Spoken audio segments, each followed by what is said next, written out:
ચાલો દોસ્તો, કેમ છો? મજામાં? આજે આપણે 5મા ધોરણમાં જે બાળકો ભણે છે અને નવોદયની તૈયારી કરે છે એવા બાળકો માટે આપણે ફ્રીમાં લેક્ચર લઈને આવ્યા છીએ.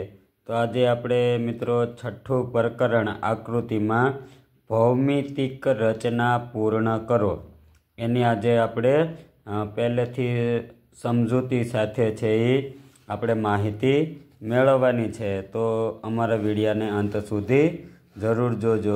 ઓકે મિત્રો, ચાલો તો ભૌમિતિક રચના પૂર્ણ કરતી વખતે શું ખાસ ધ્યાનમાં રાખવું એ માટે થોડીક સૂચના છે એ આપણે જોઈ લઈએ. બરાબર ને મિત્રો?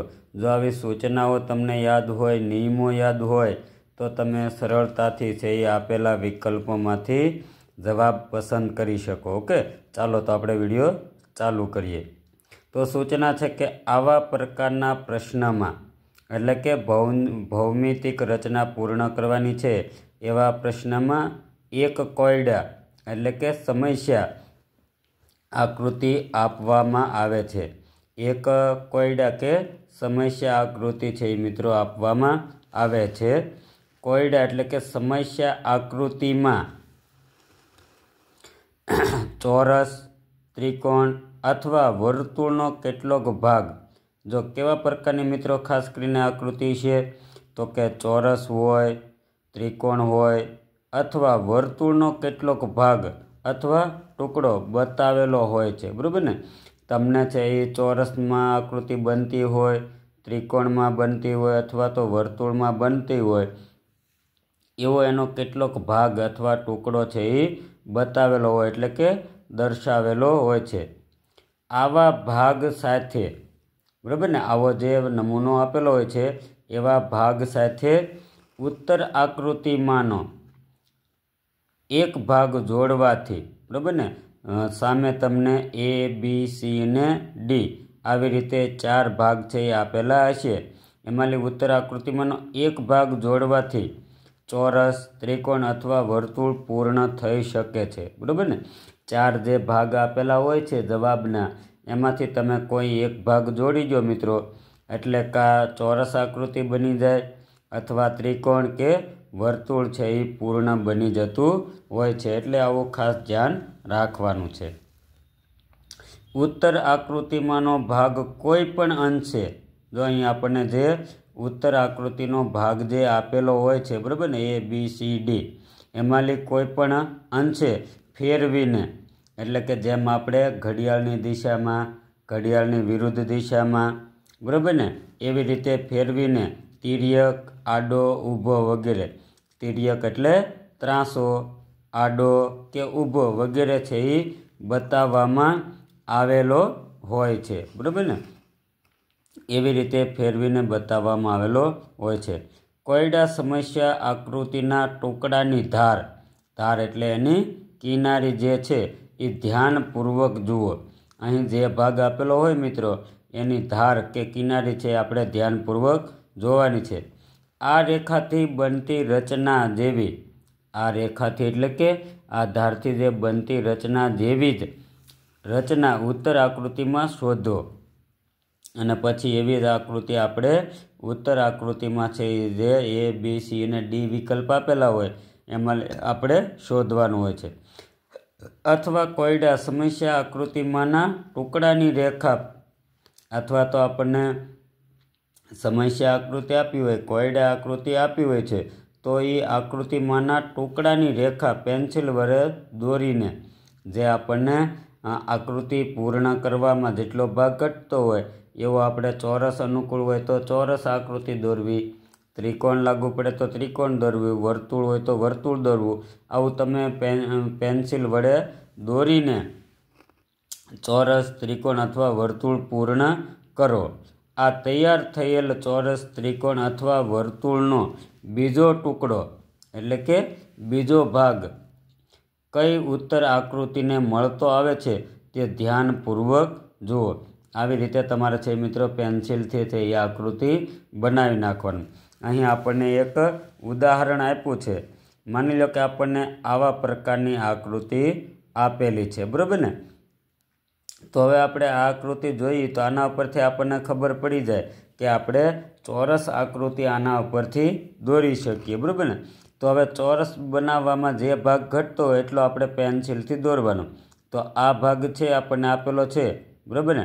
હવે આમાં આપણે ચોરસ બનાવીએ તો અહીંથી આપણે આવી રીતે પેન્સિલથી આટલું આમ દોરી આવી રીતે બનાવી અને આમ છે એ પાછું બનાવી નાખીએ એટલે ચોરસ આકૃતિ થઈ ગઈ. હવે એમાં આપણે પેન્સિલથી કયો ભાગ દોર્યો તો કે અહીંથી તે આટલો ભાગ આપણે પેન્સિલથી બનાવ્યો છે, બરાબર ને. તો આટલો ભાગ આપ્યો છે. આ જે આપણે પેન્સિલથી ભાગ બનાવ્યો એવો ભાગ આપણને છે એ બી સી કે ડીમાં મળશે, બરાબર ને. એટલે આ પ્રમાણે આપણે જુઓ લીટા કર્યા છે, બરાબર ને. આ રીતનો છે એ આપણને લીટો છે એ મળ્યો છે. એટલે આ ભાગ છે એ અહીંયા ફિટ થઈ જાય તો આવી રીતે છે એ ચોરસ આકૃતિ બની જાય કે નહીં, બરાબર ને. તો આવી કોયડા સમસ્યા આકૃતિ આપેલી હોય છે, બરાબર ને, આવી રીતે. તો નીચે પ્રમાણે તમે તૂટક રેખાઓ વડે છે એ ચોરસ આકૃતિ છે એ પૂર્ણ કરવાની. આવી રીતે ચોરસ આપણે પૂર્ણ કરવાનું, બરાબર ને. અહીંયા તમે જોઈ શકો છો અહીં તૂટક રેખાઓ વડે બતાવેલો ભાગ કઈ એક ઉત્તર આકૃતિને મળતો આવે છે, બરાબર, તે શોધવાથી ઉત્તર મળી જશે. પછી હવે આપણને આ ભાગ છે એટલો આપણે દોર્યો છે તો આટલો ભાગ ઘટે છે ચોરસ બનવામાં. તો એવો ભાગ છે આપણને ઉત્તર આકૃતિમાં કઈ ઉત્તર આકૃતિમાં છે એ જોવાથી આપણને છે એ બરાબર છે એ જવાબ સાચો મળી જશે. અપૂર્ણ કોયડા એટલે કે સમસ્યા આકૃતિની આ ધાર અને કોઈ પણ એક ઉત્તર આકૃતિની ધાર. ધાર એટલે આપણને આ જે કિનારી આપણે બનાવી છે તે, બરાબર ને. આ ધાર અને આવો જે આપણને જવાબમાં આપેલી હોય એ ધાર બરાબર બંધ બેસે તેના પરથી ઉત્તર મળવામાં મદદરૂપ થશે અને એના પરથી આપણે સરળતાથી જવાબ છે એ મિત્રો મેળવી શકીએ, બરાબર. કેટલીક આપણને નમૂનાની આકૃતિઓ છે એ આપી છે તો આપણે ઝડપથી છે એ કઈ રીતે છે એ આપણે આકૃતિ નક્કી કરી શકીએ એ માટે થઈને થોડાક ઉદાહરણો આપ્યા છે, ઝડપથી આપણે જોઈ લઈશું, બરાબર ને મિત્રો. તો નમૂનાના પ્રશ્નો જોઈએ તો એના માટે સૂચના છે કે નીચેના પ્રત્યેક કોયડા એટલે કે સમસ્યા આકૃતિમાં ચોરસ, ત્રિકોણ અથવા વર્તુળનો એક ભાગ આપેલો અને બીજો ભાગ એ બી સી અને ડી એમ જમણી બાજુની ઉત્તર આકૃતિઓમાં આપેલ છે, બરાબર ને.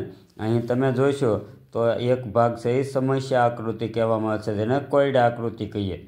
એનો જવાબ આપણને એ બી સી ને ડીમાં આપેલો હોય છે. જમણી બાજુ આકૃતિઓમાંથી તે આકૃતિ શોધો જેને કારણે ચોરસ, ત્રિકોણ અથવા વર્તુળ પૂર્ણ થાય. તે આકૃતિના વર્ણાક્ષરનું વર્તુળ છે એ તમારે ગાઢ કરો, બરાબર ને. જે જવાબ આવતો હોય એનો તમારે જે આન્સર શીટ આપે એમાં એનું વર્તુળ ઘાટું કરવાનું હોય છે, બરાબર ને મિત્રો. તો અહીં આપણને પહેલો જે ભાગ આપ્યો એ કોયડા આકૃતિ છે કે સમસ્યા આકૃતિ છે, બરાબર.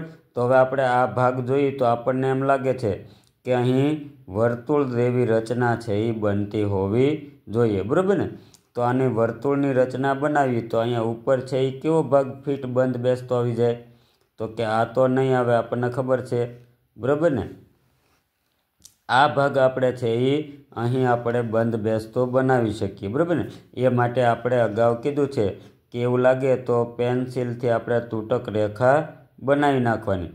તો જો આ નીચેનો ભાગ છે એ ભાગ આપણને આ આપ્યો છે.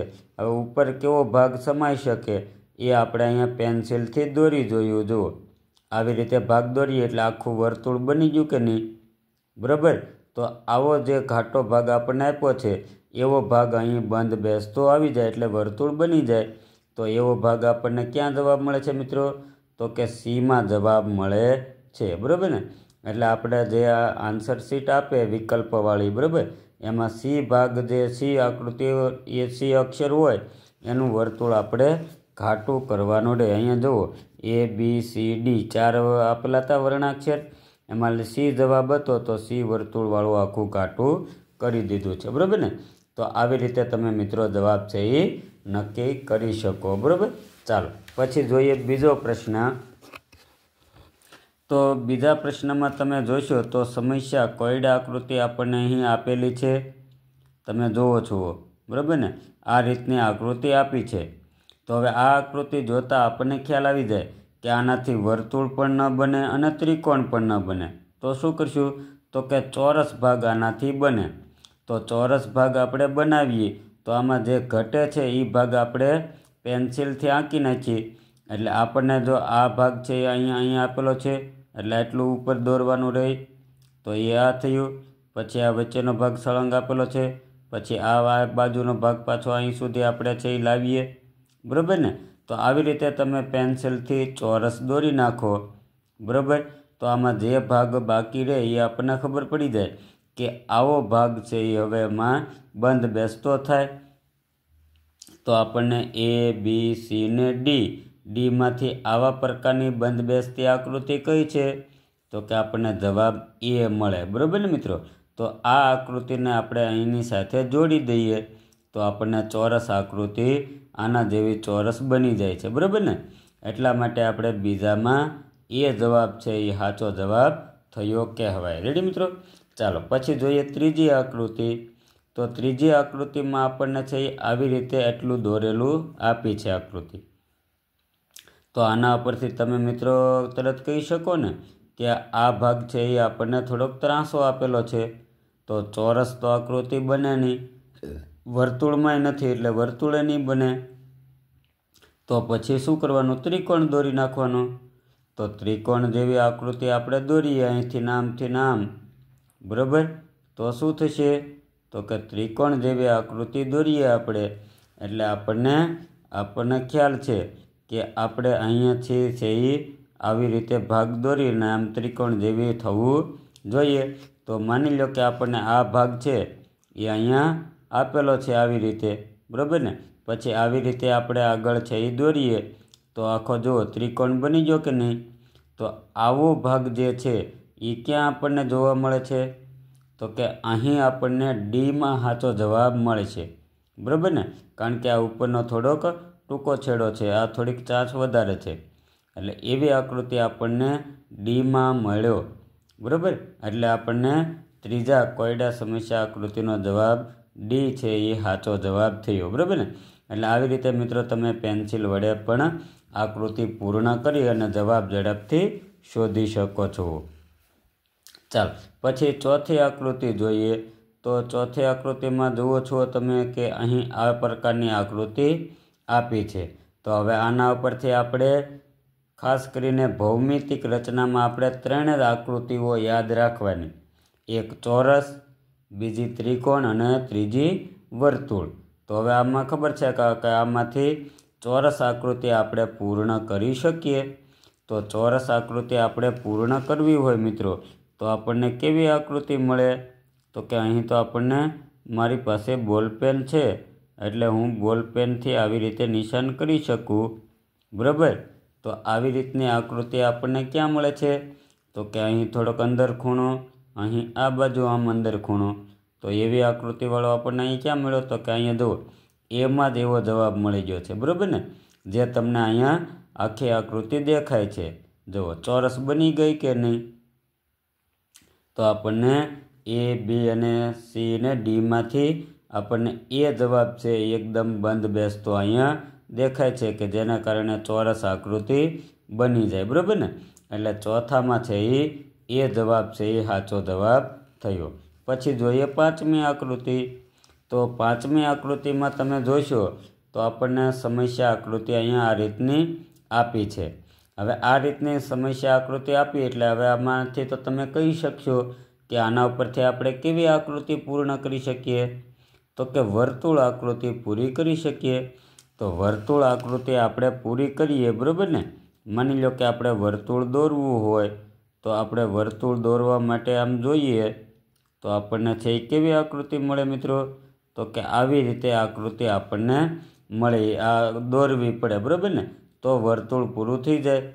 તો આવો આપેલો હોય એવો સમસ્યા આકૃતિમાં A, B, C ને ડીમાં કેમાં છે તો કે આપણને પરફેક્ટ અહીંયા ક્યાં મળી ગયો જવાબ તો કે ડી મળી ગયો બરાબર ને। આ ભાગને છે તમે અહીં ફીટ બેસાડી દો એટલે એકદમ વર્તુળ આપણને જવાબ છે એ મળી જશે, બરાબર ને?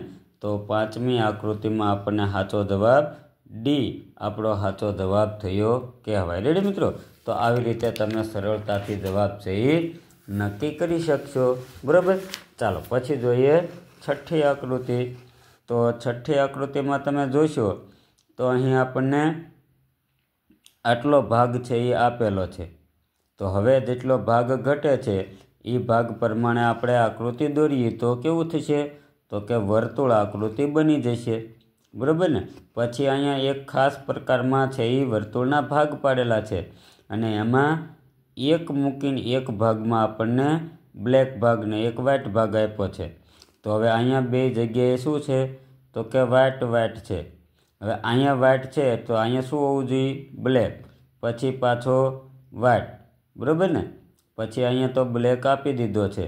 તો હવે અહીંયા જોઈએ આપણે તો અહીંયા વ્હાઇટ છે તો અહીંયા બ્લેક, અહીંયા પાછો વ્હાઇટ, પછી પાછો બ્લેક આવે, પછી વ્હાઇટ પાછો આવી જાય કે નહીં? ક્રમમાં આવી જાય ને? તો હવે ઉપર આપણે અહીંયા આકૃતિ દોરીએ તો તમે જોઈ શકો છો કે અહીંયા આપણને એટલા ભાગ આ પ્રમાણે આપેલી હતી આકૃતિ. હવે ઉપર કેટલા દોરીએ? તો કે 3 એવા ભાગ દોરીએ તો વર્તુળ પૂરું થઈ જાય. એમાં આપણને ખબર છે કે પહેલાં ઘૂંટેલું, પછી વ્હાઇટ, પછી પાછું ઘૂંટેલું. તો એવી રીતે 2 ભાગ આપણને ઘૂંટેલા મળશે અને એક વચ્ચે વ્હાઇટ મળશે, બરાબર ને? તો એવી રીતે આકૃતિ આપણને ક્યાં આપી છે? તો કે બી આકૃતિમાં છે એ આપણને આપેલું છે, બરાબર ને? એટલા માટે આપણે બી જવાબ, છઠ્ઠામાં બી જવાબ છે એ રાઈટ આન્સર થઈ જાય એટલે વર્તુળ આખું એક પેટર્નમાં પૂરું થઈ જાય છે, બરાબર મિત્રો? ચાલો પછીના વિડીયોમાં આપણે સ્વાધ્યાય જોઈશું.